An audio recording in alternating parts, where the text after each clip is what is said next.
Hello friends, જય શ્રી કૃષ્ણ. મારા કિચનમાં તમારું સ્વાગત છે. આજે આપણે બનાવીશું વાળમાં નાખવાનું તેલ, હેર ઓઇલ, જે હું મારા ઘરમાં ઘણા વર્ષોથી બનાવું છું.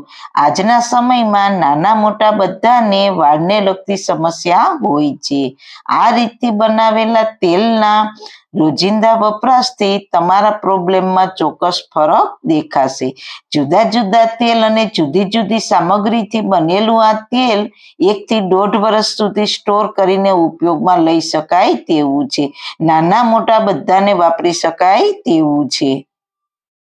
તો ચલો રેસીપી સ્ટાર્ટ કરીએ.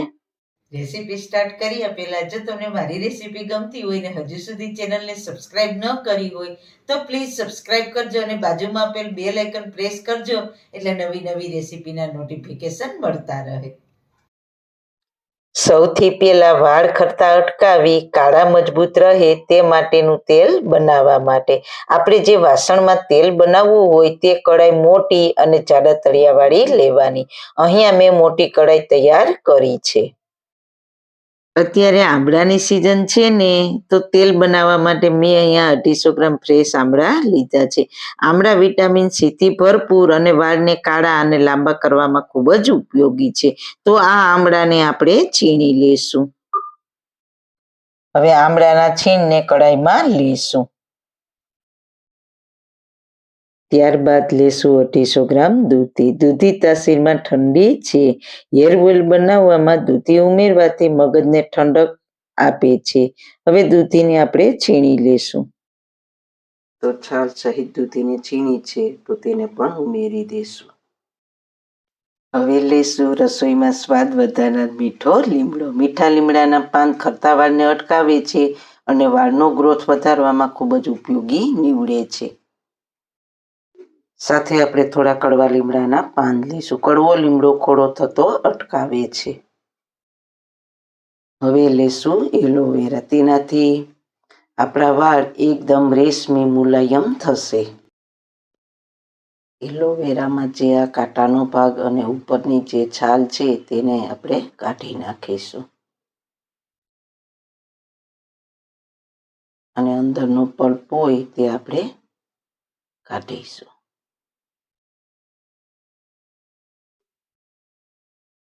આ રીતના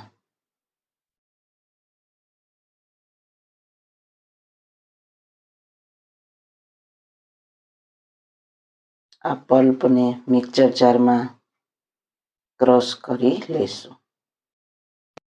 એલોવેરાના પલ્પને પણ ક્રશ કરી લીધો છે, તો તેને પણ ઉમેરી દઈએ. હવે લેશું દેશી લાલ ગુલાબ. લાલ ગુલાબની આ વચ્ચે દાંડલીનો ભાગ કાઢીને પાંદડી ઉમેરીશું. દેશી ગુલાબ શરીરને ઠંડક આપનાર છે. વળી તેની સુગંધ પણ સરસ છે. તો તે હેર ઓઇલ બનાવવામાં આ દેશી ગુલાબની પાંદડીઓ ઉમેરવાથી માનસિક તણાવ દૂર કરીને મગજને ઠંડક આપે છે. સાથે પિત્ત અને ગરમીના લીધે વાળ ખરતા હોય તો તેને પણ અટકાવે છે. અને હેર ઓઇલમાં ગુલાબની એટલી સુગંધ આવે છે ને કે તમે વાળમાં નાખશો ને તો તમને જરૂર ઠંડક અને સુગંધ જેવો અનુભવ થશે. અને આ હેર ઓઇલ બનાવવામાં આવા દેશી ગુલાબ જ ઉમેરવાના. હવે લેશું જાસૂદના ફૂલ. લાલ જાસૂદના ફૂલથી ખરતા વાળ, સૂકા વાળ અને 2 મોઢા વાળા વાળની સમસ્યા સોલ્વ થાય છે. સાથે વાળને કાળા અને ઘાટા કરે છે. જાસૂદના ફૂલ હોય છે મોટા, પણ આ કરમાઈ ગયા છે એટલે ભેગા થઈ ગયા છે, તો તેને પણ આપણે ઉમેરી દઈએ. હવે લેશું ભાંગરો, જે ભૂંગરાજ તરીકે પણ ઓળખાય છે. આ ઔષધિ ચામડીના રોગ, વાળના રોગને દૂર કરીને ખરતા વાળને અટકાવે છે. વાળને કાળા, લાંબા અને સિલ્કી કરે છે. માટે માર્કેટમાં અનેક બ્રાન્ડના ભૂંગરાજના હેર ઓઇલ પણ મળતા હોય છે. તો અહીંયા આ ફ્રેશ ભાંગરો મેં લીધો છે. જો તમને આ રીતના ના મળે તો ભૂંગરાજનો પાવડર માર્કેટમાં તૈયાર મળે છે, તે પણ ઉમેરી શકો છો. સાથે લેશું મેથી દાણા. મેથીના અનેક ગુણો છે, જેવા કે વાળને ખરતા અટકાવે છે, વાળનો ગ્રોથ વધારે છે અને વાળને સિલ્કી બનાવે છે. તો મેં મેથીને પીસીને પાવડર તૈયાર કરી લીધો છે, તો 4 ચમચી મેથીનો પાવડર ઉમેરીશું.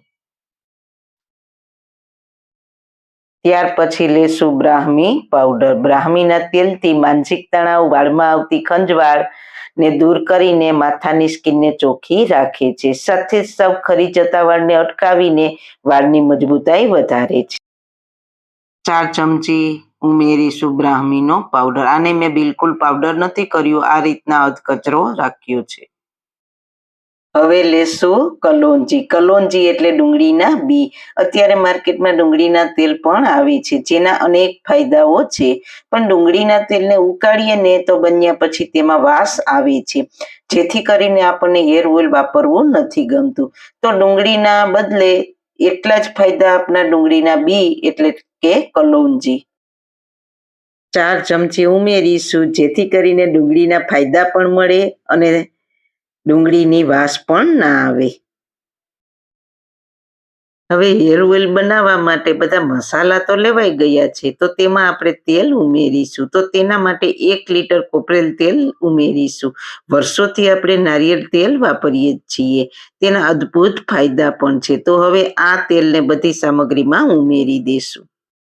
હવે લેશું 250 ગ્રામ કાળા તલનું તેલ. વાળને કાળા અને ભરાવદાર કરવા માટે તલનું તેલ ખૂબ જ ઉપયોગી છે. તો હવે આ તેલને આપણે ઉમેરી દેશું. છેલ્લે લેશું એરંડિયું તેલ. આ તેલ વાળ અને સ્કિન માટે બેસ્ટ ગણાય છે. આ તેલ વાળને ભરાવદાર અને ચમકદાર રાખીને મજબૂત બનાવે છે. તો તેને આપણે 250 ગ્રામ ઉમેરીશું.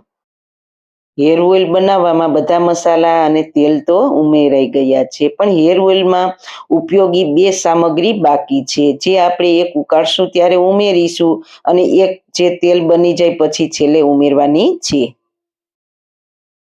હવે ચમચા વડે મિક્સ કરી દઈએ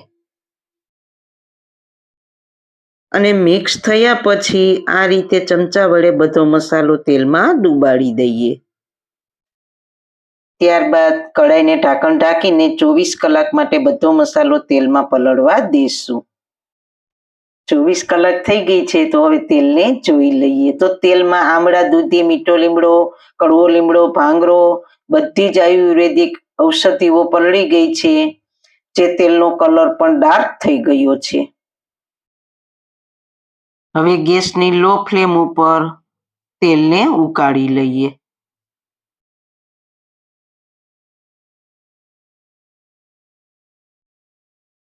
હવે આપણે કપૂર ઉમેરીશું. હવે જે એક સામગ્રી બાકી છે તે તેલ બની જાય પછી છેલ્લે ઉમેરવાની છે. તેલમાં ઉમેરવાનું કપૂર અલગ આવે છે. અહીંયા આ તેલને આપણે મસાલા સાથે ઉકાળવાનું છે, જેથી કરીને ઉમેરેલી બધી ઔષધિના ગુણો તેલમાં મિક્સ થઈ જાય. તલનું તેલ ઉમેર્યું હોવાથી તેલ ગરમ થશે એટલે ફીણા આવવા લાગશે. તો ચમચા વડે હલાવીને મિક્સ કરતા જઈશું એટલે તેલ ઉભરાઈને બહાર ના જાય. અહીંયા આ તેલ આપણે એટલું ઉકાળવાનું છે કે તેલમાં ઉમેરેલા બધા મસાલાનો કલર ડાર્ક બ્રાઉન થઈ જાય ત્યાં સુધી. તો તેલને ઉકાળવાની બિલકુલ ઉતાવળ ના કરવી અને ગેસની ફ્લેમ હાઈ ના કરવી, એ વાતનું ખાસ ધ્યાન રાખવાનું છે. નહીતર મસાલા તો કાળા થઈ જશે, પણ સાથે સાથે તેમાં રહેલા સારા ગુણો છે ને તે પણ બળી જશે. એટલે ગેસની ફ્લેમ સાવ લો રાખવાની છે અને સતત હલાવતા રહેવાનું છે. અત્યારે દરેકના ઘરમાં વાળ ખરવા, વાળ સફેદ થઈ જવા એવા વાળને લગતા અનેક પ્રોબ્લેમો તો હોય જ છે. આપણે માર્કેટમાં કેમિકલ વાળા તેલનો યુઝ કરવા કરતાં આ ઘરે બનાવેલું તેલ ખૂબ જ સારું છે. આપણે કડવા લીમડાના પાન ઉમેર્યા છે, પણ બિલકુલ કડવી વાસ આવતી નથી, કારણ કે આપણે સાથે ઘણી ઔષધિઓ ઉમેરી છે. એટલે તો કડવા લીમડાના પાન તો થોડાક જરૂર ઉમેરજો. તો તમે જોઈ શકો છો મસાલાનો કલર ડાર્ક બ્રાઉન કલર થઈ ગયો છે. તો ગેસની ફ્લેમ બંધ કરી દઈશું. આપણે જે ભાંગરો, દૂધી, આંબળા, મીઠો લીમડો, લીલો લીમડો બધા ઉમેર્યા છે, તેમાં પાણીનો ભાગ હોય છે. તો તે પાણીનો ભાગ બળી જાય ત્યાં સુધી આપણે તેલને લો ફ્લેમ ઉપર ઉકાળવાનું છે. તે મસાલા સાવ બળી ન જાય તેનું ધ્યાન રાખવાનું છે. તેલને ગેસ ઉપરથી નીચે ઉતારીને ઠંડુ થવા રાખી દઈશું. તો હવે તેલ સાવ ઠંડુ થઈ ગયું છે, પણ હજી એક સામગ્રી ઉમેરવાની બાકી છે. તો પહેલા આપણે તેલને ગાળી લેશું. તો આપણે એક બાઉલ ઉપર ગરણો રાખીશું અને તેની ઉપર મલમલનું કપડું ડબલ કરીને ગરણા ઉપર રાખી દઈએ. હવે બનાવેલા તેલને ડોયા વડે કપડામાં નાખતા જઈશું એટલે તેલ ગળાઈ જશે.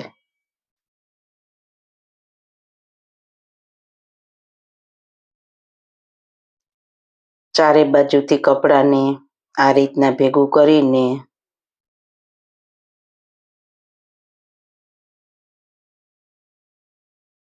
પ્રેસ કરીશું એટલે બધું તેલ ગળાઈ જશે.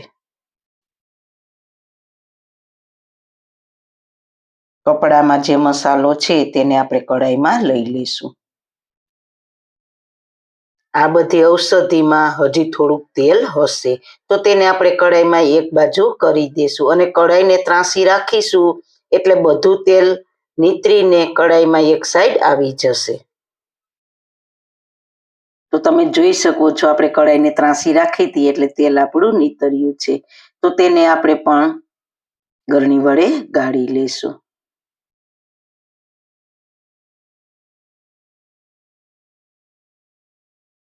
આ રીતના આપણે નાના ચમચા વડે લઈ લઈશું.